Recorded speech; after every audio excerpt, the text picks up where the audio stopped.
శ్రీ గురుభ్యో నమః.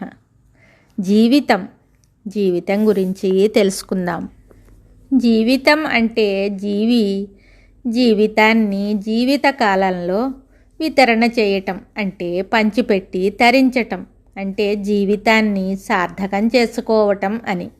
ఈ విధిని నిర్వర్తించటానికి, అంటే ఈ జీవితాన్ని సార్థకం చేసుకునే అదృష్టం, అవకాశం అన్ని జీవుల కన్నా మానవ జీవితానికే అవకాశం ఎక్కువ. ఎందుకంటే మనిషికి బుద్ధి, జ్ఞానం, వివేకం, విచక్షణ ఇవన్నీ ఇచ్చాడు భగవంతుడు. మానవుడు తన జీవితాన్ని కేవలం తన కోసమే కాదు, ఇతరుల కోసం కూడా వినియోగించాలి. మనకు లభించినది మనతో పాటు ఇతరులకి కూడా కొంత ఇవ్వాలి. మనకున్న జ్ఞానాన్ని కూడా ఇతరులకు పంచాలి. అంటే మన మాటలతో, చేతలతో వారిని మంచి మార్గంలో వెళ్ళేలా చెయ్యాలి. ఇతరుల దగ్గర లేనిది మన దగ్గర ఉన్నది అయినా ఏ మంచి విషయమైనా ఇతరులతో పంచుకొని వారి ఆనందంలో మన ఆనందాన్ని చూసుకోవాలి. మన వల్ల ఇతరులకు మంచి జరిగి వారు సంతోషంగా ఉంటే అప్పుడు మనకు కలిగే ఆ సంతోషానికి ఏదీ సాటిరాదు. ఆ సంతోషం మనల్ని పునీతుల్ని చేస్తుంది. ఆ ఉపకారం పొందిన వారు ఉపకారం చేసిన వారిని దైవంతో పోలుస్తారు. ఎందుకంటే వారి హృదయం మంచిదయ్యి అందులో దైవం ఉంటేనే వారికి ఇతరులకు మంచి చేయాలి అని అనిపిస్తుంది. ఇతరుల ఆనందమే వారి ఆనందంగా భావిస్తారు. మన కోసం మనం బ్రతకటం గొప్ప విషయం కాదు. ఇతరుల మంచి కోసం మన జీవితాన్ని వినియోగిస్తే అది మన జీవితానికి సార్థకత. ప్రతి ఒక్కరూ తమ జీవితాన్ని సంతోషంగా జీవించాలి. జీవితంలో సంతృప్తికరమైన సంతోషానికి పెద్దపీట వేయాలి. అది జీవితం అంటే.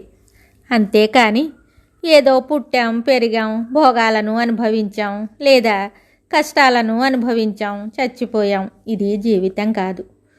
జీవితం అంటే జీవించాలి. మనం ఉన్నా లేకున్నా మనం చేసిన పనులు, మన ఆశయాలు ఈ భూమి మీద జీవించే ఉండాలి. మంచి మార్గంలో వెళ్ళాలనుకునే వారికి అవి మార్గదర్శకాలు కావాలి. కేవలం ఆశయాలు ఉంటే సరిపోదు, వాటిని సాధించాలి, ఆచరణలో పెట్టాలి. అవి అందరికీ ఆమోదయోగ్యమై ఆచరణ సాధ్యమై ఉండాలి. అలాంటి జీవితం ఎవరు జీవించినా వారి జన్మ ధన్యమైనట్లే. మన జీవితకాలం పరిపూర్ణంగా ఉండాలంటే మనం మన జీవితాన్ని నియమబద్ధంగా గడపాలి. మన జీవితాన్ని మార్గదర్శకంగా, ఇతరులకు అనుసరణీయంగా గడపాలి. మనం ఈ భూమి మీద నుంచి నిష్క్రమించిన, మనం చేసిన మంచిని, మన ఆదర్శవంతమైన జీవితాన్ని, మనం పంచిన ప్రేమాభిమానాలను ఇక్కడ ఉన్నవారు వారి హృదయంలో ఈ విషయాలను పదిలపరుచుకోవాలి. జీవితం అంటేనే త్యాగంతో కూడుకున్నది.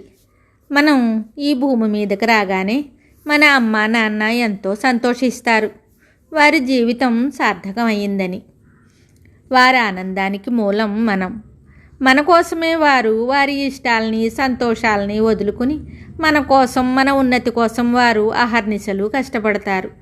మన ఉన్నతే, మన సంతోషమే వారి సంతోషం. వారి గురించి వారు ఆలోచించుకోరు, మన గురించే ఆలోచిస్తారు. అలా పెరిగి పెద్దవాళ్ళం అవుతాం, ప్రాజ్ఞులం అవుతాం. మనకు వివాహం చేస్తారు, భార్య లేక భర్త వస్తారు. వారు కూడా ఒకరి కోసం ఒకరు వారి అభిప్రాయాలను, అభిరుచులను మార్చుకుంటారు. ఒకరి కోసం ఒకరు బ్రతుకుతారు. మేమెందుకు మారాలి అని అనుకోరు. ఒకరికి ఒకరు అనుగుణంగా ఉంటేనే ఆ సంసారం బాగుంటుంది. మనం ఎంత గొప్పవాళ్ళమైనా మన ఉన్నతిని ఎల్లప్పుడూ కోరుకునే మన తల్లిదండ్రులను మర్చిపోకూడదు. మనల్ని బాల్యంలో వారు ఎలా కంటికి రెప్పలా కాపాడారో అలాగా వారిని వృద్ధాప్యంలో మనం కాపాడాలి. ఈ బిజీ జీవితాల్లో మీకు కష్టం అని అనిపించినా మీరు మీ బాధ్యత నుంచి తప్పుకోకూడదు. పిల్లల చేతుల్లో పెద్దల జీవితాలు గడవాలి. వారు సంతోషంగా వారి జీవితాన్ని ముగించాలి. అప్పుడే మనకు, మన జీవితానికి నిజమైన ఉన్నతి. మీరు ఏమి చేసినా చేయకపోయినా మీ కనీస బాధ్యతను మీరు సంతోషంగా నిర్వహించాలి. మాకు కుదరదు అని తప్పించుకోకూడదు. ఇది ప్రతి ఒక్కరి బాధ్యత. ఇది మన పని మనమే చెయ్యాలి అని ప్రతి ఒక్కరూ అనుకోవాలి. మనం మన బాధ్యతను సక్రమంగా బాధ్యతాయుతంగా నెరవేర్చాలి. ఇలా మనం పుట్టినప్పటి నుంచి నిష్క్రమించే వరకు ఒకరి కోసం ఒకరు వారి జీవితాన్ని గడపాలి. అలా గడిపిన వారి జీవితం చాలా ఉన్నతమైనది. బాధ్యతల నుంచి తప్పుకుని ఎవరిష్టానుసారం వారు బ్రతికితే దాన్ని బ్రతకటం అంటారు, జీవించటం అనరు. జీవితం అంటే ఎప్పుడూ కూడా నలుగురితోటి మంచిగా ఒకరి కష్ట సుఖాల్లో ఒకరు భాగస్వాములు అవుతూ అందరి కోసం బ్రతకాలి. నా కోసం నా జీవితం కాదు. ప్రతి మనిషి ధర్మం న్యాయం తప్పకుండా బ్రతకాలి. మన జీవితాన్ని మనమే నియంత్రించుకోవాలి. తప్పులు పొరపాట్లు జరిగితే సరిదిద్దుకోవాలి. మనం ఎలా జీవిస్తున్నామో మనల్ని మనం పరిశీలించుకోవాలి. ఎవరో వచ్చి మనల్ని సరిదిద్దనవసరం లేదు. మనల్ని మనమే సరిదిద్దుకోవచ్చు. మనం మంచి జీవితం గడిపి మంచిగా వెళ్ళిపోతే చివరకు ఆ మంచే ఇక్కడ మిగులుతుంది. అన్ని జన్మలలోకి మానవ జన్మ ఉత్తమం అంటారు. అంత ఉత్తమమైన జన్మను పొంది మనం అంత ఉత్తమంగా బ్రతకగలుగుతున్నామా? దైవం మనల్ని మనిషిగా పుట్టించినందుకు కనీసం మనిషిగానైనా బ్రతుకుతున్నామా ఆలోచించండి.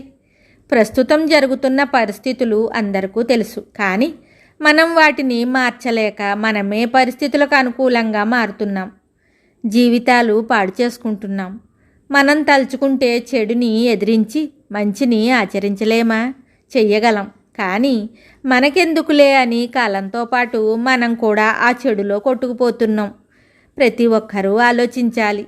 నేటి యువత చెడుకి ప్రభావితం అయ్యి తమ శక్తిని నిర్వీర్యం చేసుకుంటోంది. అలా కాకుండా యువత సరిగా ఆలోచిస్తే, వారు చెడుని వ్యతిరేకించి మంచిని స్వీకరిస్తే మనం ఇప్పుడున్న పరిస్థితుల నుంచి బయటపడవచ్చు. ఈ ప్రయత్నం ప్రతి ఒక్కరూ చెయ్యాలి. ఎవరికి వారే సంకల్పం చెయ్యాలి. అప్పుడే మార్పు సులభం అవుతుంది. మన అందమైన జీవన విధానం, సంతోషకరమైన జీవితం, సమైక్యంగా ఉండటం ఇవన్నీ మన సొంతం అవుతాయి. జీవించటం అంటే కేవలం డబ్బు సంపాదనే కాదు. మన జీవితాన్ని మనం ఎంతో సంతోషంగా గడపాలి. అది మన చేతుల్లోనే ఉంది. మన జీవన విధానాన్ని మనమే అందంగా మార్చుకుని సంతోషంగా జీవించాలి. అలాంటి పరిస్థితులను, వాతావరణాన్ని మనం సృష్టించుకోవాలి. మన మనసులో మంచికే చోటివ్వాలి. ఈ కాలంలో పెద్దలు అనేవాళ్ళు భయపడుతూ బ్రతుకుతున్నారు. వారి అవసాన దశ ఆశ్రమాల పాలవుతోంది.